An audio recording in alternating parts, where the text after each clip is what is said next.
committee, I authored legislation to clean up the corruption in this process. Those bills were not successful. They were not signed into law. And what we have today is a continuing problem with corruption at the level where these paid signature gatherers are recruited from out of state. They are paid with money that is never fully disclosed until after the election or after the gathering process is completed. And people are repeatedly told misleading, false, and deceptive information about why they want to have them sign these ballot measures or sign these petitions. So I have a very clear and simple message to people in San Diego. Don't sign. Don't be deceived. Don't be fooled. What these people are doing is coming in from out of San Diego. They don't have a long-term interest in our community. They don't have a long-term interest in working in San Diego. And they are simply trying to come in and disrupt the process that went through earlier this month that raised the minimum wage over a period of time in a very reasonable step process. And they are trying to overturn that using deep pocket money from out of state to thwart the public process. There is a written statement that provides more information, but I want to just make it clear. I've spent my entire life living in Claremont, living in San Diego. The first petition signature gatherer approached me in the parking lot, and the first thing he said is, do you want to raise the minimum wage? And when I said that's already been done, he said, well, it was vetoed. I pointed out the veto was overridden. He then said, this is a way to not run roughshod over the voters. Well, they're the ones running roughshod over the voters of San Diego. So don't be deceived. Don't sign these ballot measure petitions. It's a very simple message that I want to deliver to people today. And my experience as a legislature, in this legislature, tells me that there is big money behind this. Big money from out of this area. And the people who are coming here, if they were so concerned about San Diego, why are they hiring San Diegans and paying San Diegans to do this work? It's because this is not good for San Diego. So that's all I'll have to say. But if Martha Sullivan, another Claremont resident, has anything to add, she has also been encountering these people as we've gone about doing our shopping and doing other errands in Claremont. Yeah, over the last few days, just in doing my day-to-day shopping in Claremont, I've run into these paid signature gatherers at about 3 different locations. And it's very clear. I mean, I asked them, where they're from. One was from LA, another, wasn't from San Diego. And clearly their incentive is to collect these signatures at whatever price. They want to earn their money. So they're going to say whatever they have to say. And so I stood by and observed a pair of them yesterday in Claremont for about 45 minutes. And that's all they're doing. They will say anything to get a signature. And thankfully, there weren't many people buying it. And maybe part of it is because I was standing there and trying to balance the misinformation that they were giving. But And Martha makes an excellent point. The bread and butter for these people is their signatures. They would never leave them unattended on a table. Exactly. I have waited in a parking lot and observed these people, and they never leave their petitions without somebody immediately adjacent to them making sure that they are attended to. That is their bread and butter. They would never walk away from that table where those signatures are left. I know there have been allegations of these petitions being stolen, and I would say in every case at 4 different stores that I have been to, they're either holding them in their hands or they are seated or standing next to the table where they are located. It would be impossible for someone to come up and take those away. So any allegations of thievery, of people coming up and taking them, just out of the realm of possibility. That's their bread and butter. They don't get paid if they don't turn in those signatures, and they guard them very carefully. If somebody believes they have signed these in error, if they believe that they have been told something that is misleading and deceptive, they can contact the city clerk and ask for the names to be removed.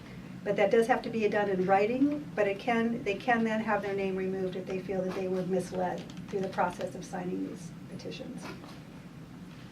What about the other side of this? I mean, we've been through this before with referenda. And The Barrio Logan referendum. well, and the pension reform and all that. And there was Correct. signatures blockers, and there was disruption on both sides.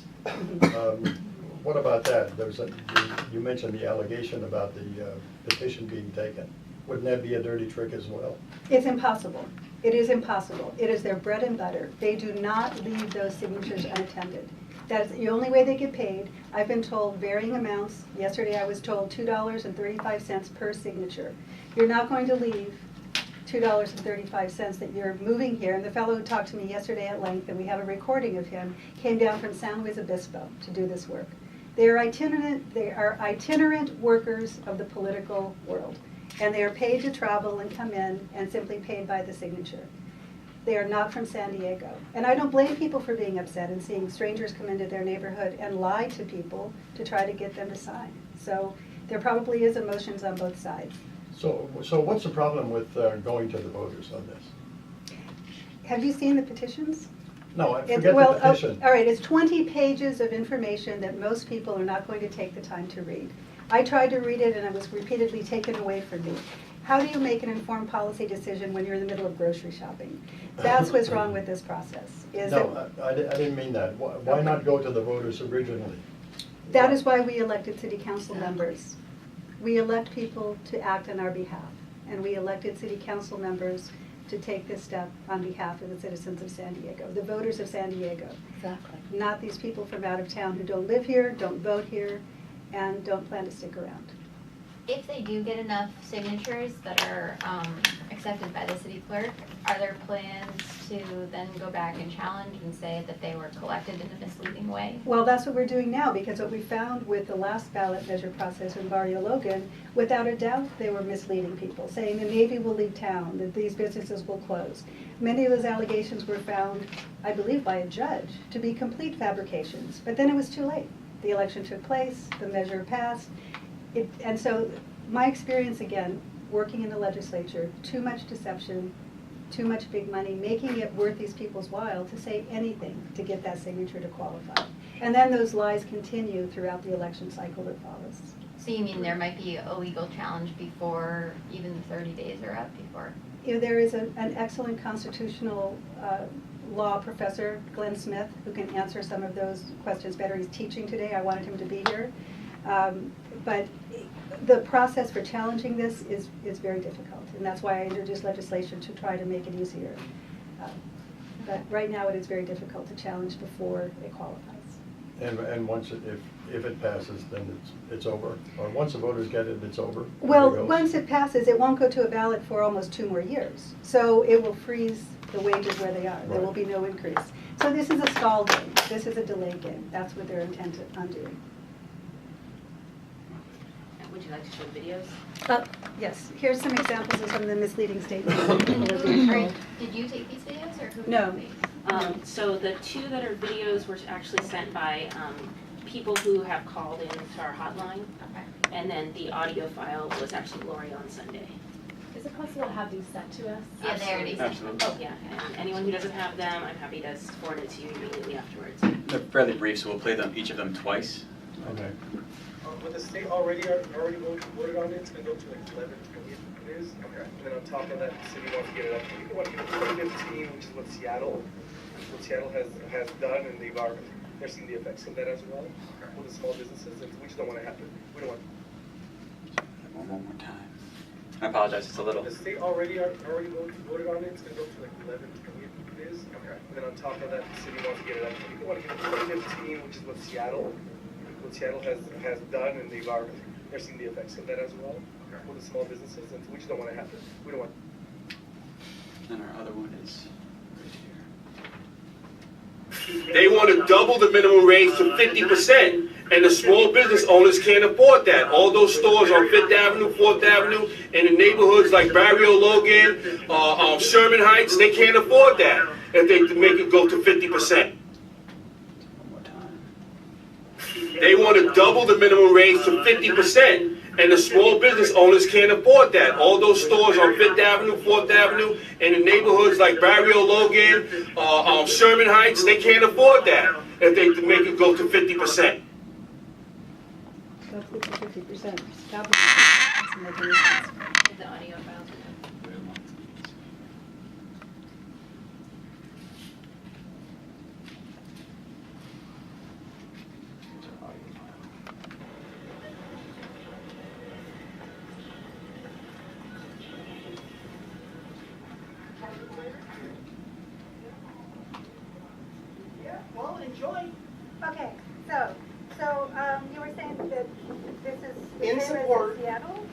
Well, okay, so in Seattle, they recently raised minimum wage to $15 an hour.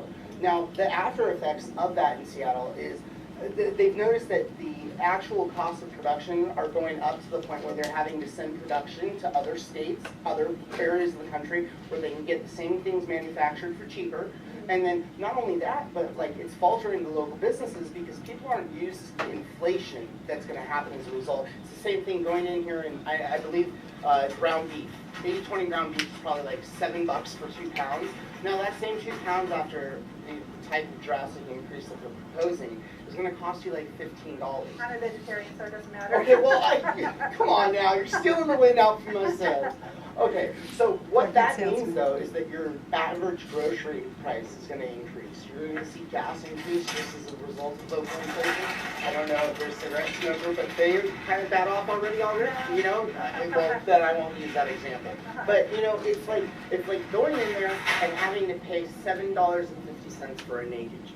How about that? Okay, all right. You know, This is expensive. that green monster or the green machine, oh my gosh, I don't want to pay $7 a bottle for that. And so how much is it now in San Diego? What's the The minimum minimum wage? wage, I believe, is $9. I think that it actually got bumped on July 1st. You'll have to forgive me. I'm from San Luis Obispo, so I'm kind of just giving all the facts So together are you myself. volunteering? Yeah, I'm not volunteering. I do get paid. I get paid $2.35 a signature. So that's why I have to stay on this grind, and that's why I have to be as honest and open about all this stuff as I possibly can. Ah, got it. Okay. So this is to raise the minimum wage in San Diego? Well, it does support a decision mandated by the state to raise the minimum wage 25% over the next 2 years. Now, this local legislation has proposed a 43% increase in the same amount of time. This is not in support of that decision. It's in support of the mayor's decision to veto that local legislation and attempt to get on an even keel with what the state proposed, or not the state proposed, but state mandated raises. It's going to raise no matter what. It's just they're attempting to. I thought that they already raised it in San Diego. Was I wrong? You could be absolutely right. That's one piece of information that I do not have. Okay. But that will stay. They're not trying to lower it at all. They're trying to keep just what's been going on and what's mandated by the state as to happen within the next 2 years. Well, let me check, because I want to make sure, I always hesitate to sign these, because there's a lot of information there, so I just want to make sure I don't make a bad decision about it. Yeah, no problem. I appreciate your honesty. Yeah, you have a great day. All right, thank you. I appreciated his honesty. He's getting paid $2.35 a signature. But I don't think gas prices are going to go up. Those are set on the global market, gas prices. I mean, what these people are willing to say about the cost of food, about businesses leaving town, it's deceptive, and there are a lot of people out there who are not going to be as discerning about this information, and they're going to sign that. So the tactics, to me, are reprehensible, and they are doing their best to misrepresent the facts and get people to sign and frighten people with this story about businesses leaving town and so on. Just the opposite has happened in San Jose. And actually Martha brought in some information about the city of San Jose that raised their minimum wage a year ago. They've seen just the opposite. The unemployment rate has decreased. Businesses have more customers with more money in their pockets to spend. And there's more businesses starting up. So what's the rate in San Jose now? I think it's 10.50. Ramona, you know. Quite sure, I mean, it's slightly over 10 at this point in time because it is indexed to inflation. I don't have the, it's $10 and change. I'm not sure exactly at this point off the top of my head. Can we ask Robert a couple questions about the Absolutely. campaign? Sure. Do you need to? Absolutely. Yeah, he's there. Apologize. I'm sorry. Just asking. Get him closer to the mics. So do you know at this point how many people you have who are going out to stand with the signature gatherers? We don't have an official number as of yet. We're still actually doing fundraising and really trying to make sure that we can have our teams out there. What we are doing is reaching out to the diverse coalition and the broad-based coalition that we do have, which is the clergy and laity members. We do have a number of our environmentalists who are engaged in this. We have a bunch of just regular working folks, teachers, nurses, everybody else, and really trying to get them to understand what's going on and seeing if they'll be able to volunteer and participate, as these two women have done. Okay. Is it all gonna be volunteers, or are you gonna have some? It's going to be a combination of volunteer and pay. Okay. I don't know, there have been reports from the other side about people saying that the anti-people are being very aggressive or yelling at people. Is there a type of training that people go through on how to go out there and stand with the signature gatherers? Right, our people are instructed that they're not to really get up. Their main purpose is to go out there and educate, to make sure that when somebody is coming up to a petition gatherer who is lying to them, to make sure that they can balance out that argument and make sure that they're making an informed decision on why not to sign that, right? To understand that don't sign it, these people are lying to you, these are out-of-town folks coming in, simply trying to say anything and everything to get you to put your name on that petition, and at the end of the day they leave town and you're left holding the basket, right? So we want to make sure that folks understand, do not sign this, these people are lying. So what is the rate for the paid workers you were talking about? I don't have that information either at this point. We are going to be paying obviously above minimum wage, but that also depends on how much we're able to fundraise and how many people we're able to bring on board. Can I just bring up, the money behind this is what's so insidious. They have created a social media campaign called Small Business San Diego. But if you scratch the surface and look at where the funding is coming from, it is not small businesses. These are some of the biggest corporate entities in the state of California and outside of California. So I really hope that you will investigate where is the money coming from to pay these people for their signatures and create this whole specter of social media. This is not, we call this astroturfing. This is not grassroots. We're the grassroots. Exactly. I'm on break from teaching. Martha's a volunteer. You know. And I'm just doing this spontaneously. I'm not doing this as part of an organized campaign. I just really resent the idea that our city council, duly elected, 6 of the 9 members have voted twice to do this. And we now have a paid campaign of signature gatherers in our city from out of the region who are trying to overturn our democracy. I mean, this is what we pay our city council members to do. And so when I run into these folks, I'm expressing my opinion. I'm not doing it as part of any organized campaign. And there are others, I ran into somebody else at the Bond doing the same thing I was. I mean, she just is outraged by the idea that we have out-of-towners who are trying to override our duly elected city council members' action. This is what we elect them to do. So there's no labor money on your side? Funds are still coming in. I think we're trying to get contributions from everybody. Some folks, the teachers and nurses who we did mention, some of them are actually in labor unions, but again, it's a broad base of fundraising efforts at this point. But not the Labor Council? Not the Labor Council to my knowledge at this point. CPI is an organization that is donating a lot. We're really looking into this as well, so we're one of the partners who are funding this. And again, you said, when I ask you the rate for the people you're going to pay? Again, that's still we're going to be paying them above minimum wage, but we don't have a set dollar amount as of this point in time. We're still fundraising. We still need to see how many people we can bring on board and what's within our capacity at this point. And So the you're going to irony pay, is- wait, so you're going to pay $9.75 and they're getting $2.35? I'm confused. Per signature. They're getting Per $2.35 per signature. And you're paying, Per hour. paying what? Hourly. We're paying an hourly rate. Okay.